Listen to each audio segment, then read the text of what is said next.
ನಮಸ್ಕಾರ.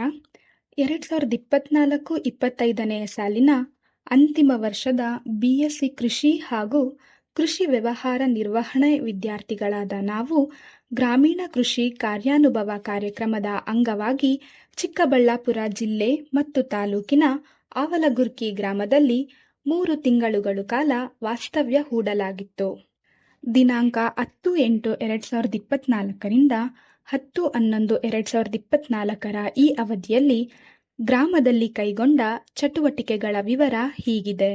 ಆಗಸ್ಟ್ 15, 2024ರಂದು ಸ್ವಾತಂತ್ರ್ಯ ದಿನಾಚರಣೆಯ ಅಂಗವಾಗಿ ವನಮಹೋತ್ಸವ ಕಾರ್ಯಕ್ರಮವನ್ನು ಡಾಕ್ಟರ್ ಎನ್.ಬಿ. ಪ್ರಕಾಶ್, ಡೀನ್ ಕೃಷಿ ಹಾಗೂ ಡಾಕ್ಟರ್ ವೈ.ಎನ್. ಶಿವಲಿಂಗಯ್ಯ, ಕೃಷಿ ವಿಸ್ತರಣಾ ನಿರ್ದೇಶಕರು ಇವರ ಉಪಸ್ಥಿತಿಯಲ್ಲಿ ಆಚರಿಸಿ ಸುಮಾರು 100 ಗಿಡಗಳನ್ನು ಗ್ರಾಮದ ಹಲವು ಕಡೆ ನೆಡಲಾಯಿತು. ದಿನಾಂಕ 16/8/2024ರಿಂದ 24/8/2024 ಈ ಒಂದು ವಾರ ಗ್ರಾಮದಲ್ಲಿ ಸಹಭಾಗಿತ್ವದ ಗ್ರಾಮೀಣ ಮೌಲ್ಯಮಾಪನವನ್ನು ರಚಿಸಿ ಮಾಹಿತಿ ಸಂಗ್ರಹಿಸಲಾಯಿತು. ಇದರಲ್ಲಿ ಋತುಮಾನ ನಕ್ಷೆ, ಸಾಮಾಜಿಕ ನಕ್ಷೆ, ಚಪಾತಿ ನಕ್ಷೆ, ಬೆಳೆ ಪಿರಮಿಡ್ ಮುಂತಾದ ನಕ್ಷೆಗಳನ್ನು ರಚಿಸಲಾಯಿತು. 23/8/2024ರಂದು ಅಧಿಕೃತ ಜಾಥಾ ಹಾಗೂ ಪಾರ್ಥೇನಿಯಂ ಜಾಗೃತಿ ಕಾರ್ಯಕ್ರಮವನ್ನು ಗ್ರಾಮದಲ್ಲಿ ಹಮ್ಮಿಕೊಂಡಿದ್ದು, ಪಾರ್ಥೇನಿಯಂನಿಂದ ಆಗುವ ತೊಂದರೆಗಳ ಬಗ್ಗೆ ಅರಿವು ಮೂಡಿಸಲಾಯಿತು ಹಾಗೂ ನಿರ್ಮೂಲನಾ ಪದ್ಧತಿಯನ್ನು ಹೇಳಿಕೊಡಲಾಯಿತು. ಹಾಗೆಯೇ ಸುಮಾರು 20 ಗ್ರಾಮಸಭೆಯನ್ನು ಹಮ್ಮಿಕೊಂಡಿದ್ದು, ಇದರಲ್ಲಿ ಕೆಲವನ್ನು ಸೂಚಿಸುವುದಾದರೆ ಪೋಷಕಾಂಶಗಳ ಕೊರತೆ, ಸಮಗ್ರ ಪೋಷಕಾಂಶ ನಿರ್ವಹಣೆ, ಜೈವಿಕ ಇಂಧನ ಗಿಡಗಳ ಪ್ರಾಮುಖ್ಯತೆ, ಕೊಳವೆ ಬಾವಿ ಪುನರ್ಭರ್ತಿ, ಕನಿಷ್ಠ ಬೆಂಬಲ ಬೆಲೆ, ರಸಗೊಬ್ಬರಗಳ ಲೆಕ್ಕಾಚಾರ, ಸಮಸ್ಯಾತ್ಮಕ ಮಣ್ಣು, ಅನಿಶ್ಚಿತ ಬೆಳೆ ನಿರ್ವಹಣೆ, ಕಿಸಾನ್ ಕಾಲ್ ಸೆಂಟರ್, ಸಹಾಯಧನಗಳು, ಗುಲಾಬಿಯಲ್ಲಿ ಕೀಟ ಮತ್ತು ರೋಗಗಳು, ಪವರ್ ಟಿಲ್ಲರ್, ಕೃಷಿ ಯಂತ್ರಧಾರೆ, ಸಮಗ್ರ ಕಳೆ ನಿರ್ವಹಣೆ. ಗ್ರಾಮದಲ್ಲಿ ಕೈಗೊಂಡ ಪದ್ಧತಿ ಪ್ರಾತ್ಯಕ್ಷಿಕೆಗಳೆಂದರೆ ಮಣ್ಣು ಮಾದರಿ ತೆಗೆಯುವ ವಿಧಾನ, ರಸಗೊಬ್ಬರಗಳ ಕಲಬೆರಕೆ, ಬೀಜೋಪಚಾರ, ಜೀವಾಮೃತ, ಬೀಜಾಮೃತ, ಪಂಚಗವ್ಯ, ಬೋಡೋ ಮಿಶ್ರಣ ತಯಾರಿಕೆ, ಅಜೋಲಾ ಕೃಷಿ. ದಿನಾಂಕ 19/9/2024ರಂದು ಉಚಿತ ಪಶು ಆರೋಗ್ಯ ತಪಾಸಣಾ ಶಿಬಿರವನ್ನು ಹಮ್ಮಿಕೊಂಡಿದ್ದು, ಈ ಕಾರ್ಯಕ್ರಮಕ್ಕೆ ಪ್ರಾಣಿ ಪ್ರಸೂತಿ ತಜ್ಞರು ಹಾಗೂ ಡಾಕ್ಟರ್ ಬಿ.ಕೆ. ರಮೇಶ್ ಪಶು ವೈದ್ಯರು ಆಗಮಿಸಿ ಬಂದ ಪಶುಗಳಿಗೆ ಚಿಕಿತ್ಸೆ ನೀಡಿದರು. ಈ ಶಿಬಿರದಲ್ಲಿ ಸುಮಾರು 45 ಹಸುಗಳು ಭಾಗಿಯಾಗಿದ್ದವು.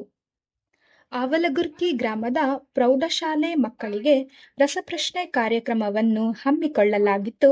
ಹಾಗೆಯೇ ವಿಜೇತರಿಗೆ ಬಹುಮಾನ ವಿತರಿಸಲಾಯಿತು. 17/10/2024ರಂದು ವಿಶ್ವ ಆಹಾರ ದಿನವನ್ನು ಆಚರಿಸಲಾಯಿತು. ಗ್ರಾಮದ ಮಕ್ಕಳಿಗೆ ಭೌತಿಕ ದ್ರವ್ಯರಾಶಿ ಸ್ಪರ್ಧೆ ಅಂದರೆ ಬಾಡಿ ಮಾಸ್ ಇಂಡೆಕ್ಸ್ ಹಾಗೂ ಮಹಿಳೆಯರಿಗೆ ಪೋಷಕಾಂಶಯುಕ್ತ ಅಡುಗೆ ಸ್ಪರ್ಧೆ ಆಯೋಜಿಸಿ ವಿಜೇತರಿಗೆ ಬಹುಮಾನ ನೀಡಲಾಯಿತು. ಕನ್ನಡ ರಾಜ್ಯೋತ್ಸವದ ಅಂಗವಾಗಿ ಪ್ರೌಢಶಾಲೆಯಲ್ಲಿ ಮಕ್ಕಳಿಗೆ ಚಿತ್ರಕಲಾ ಸ್ಪರ್ಧೆಯನ್ನು ಏರ್ಪಡಿಸಿ ವಿಜೇತರನ್ನು ಘೋಷಿಸಲಾಯಿತು. ರೈತರಿಗೆ ಕೃಷಿಯ ಕುರಿತು ಸರ್ವ ಮಾಹಿತಿ ನೀಡಲೆಂದು ತಯಾರಿಸಲಾದ ಕೃಷಿ ಮಾಹಿತಿ ಕೇಂದ್ರ ಕೃಷಿ ಅಭಿಜ್ಞಾವನ್ನು ಉದ್ಘಾಟನೆ ಮಾಡಲಾಯಿತು. ಇದರಲ್ಲಿನ ಚಾರ್ಟ್ಗಳು ಹಾಗೂ ಮಾದರಿಗಳನ್ನು ರೈತರಿಗೆ ವಿವರಿಸಲಾಯಿತು. ರೈತರ ಸಹಭಾಗಿತ್ವದ ತಂತ್ರಜ್ಞಾನ ಪ್ರಾತ್ಯಕ್ಷಿಕೆ ತಾಕನ್ನು ರೈತರ ಜಮೀನಿನಲ್ಲಿ ಸ್ಥಾಪಿಸಿ ನಮ್ಮ ವಿಶ್ವವಿದ್ಯಾನಿಲಯದಿಂದ ಬಿಡುಗಡೆಗೊಂಡು ಯಶಸ್ವಿಯಾದ ಸಿರಿಧಾನ್ಯಗಳು, ದ್ವಿದಳ ಧಾನ್ಯಗಳು, ಎಣ್ಣೆಕಾಳುಗಳು, ಮೇವಿನ ಬೆಳೆಗಳು, ತರಕಾರಿ ಹಾಗೂ ಔಷಧೀಯ ಸಸಿಗಳ ತಳಿಗಳನ್ನು ಬೆಳೆಸಿ ಪರಿಚಯಿಸಲಾಯಿತು. ಇದರ ಪರಿಣಾಮವಾಗಿ ಬೆಳೆ ಕ್ಷೇತ್ರೋತ್ಸವವನ್ನು ದಿನಾಂಕ 5/11/2024ರಂದು ಕೃಷಿ ವರ್ಷಧಾರೆ ಎಂಬ ಹೆಸರಿನಲ್ಲಿ ಹಮ್ಮಿಕೊಳ್ಳಲಾಯಿತು.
ಸುಮಾರು 3 ತಿಂಗಳ ಅವಧಿಗೆ ಇವರು ಹಳ್ಳಿನಲ್ಲಿ ವಾಸವ್ಯ ಹೂಡಿ ವಿವಿಧ ಚಟುವಟಿಕೆಗಳನ್ನ ಹಮ್ಮಿಕೋಬೇಕಾಗುತ್ತೆ ಕೃಷಿ ಕಾರ್ಯಕ್ರಮದ ಅಂಗವಾಗಿ.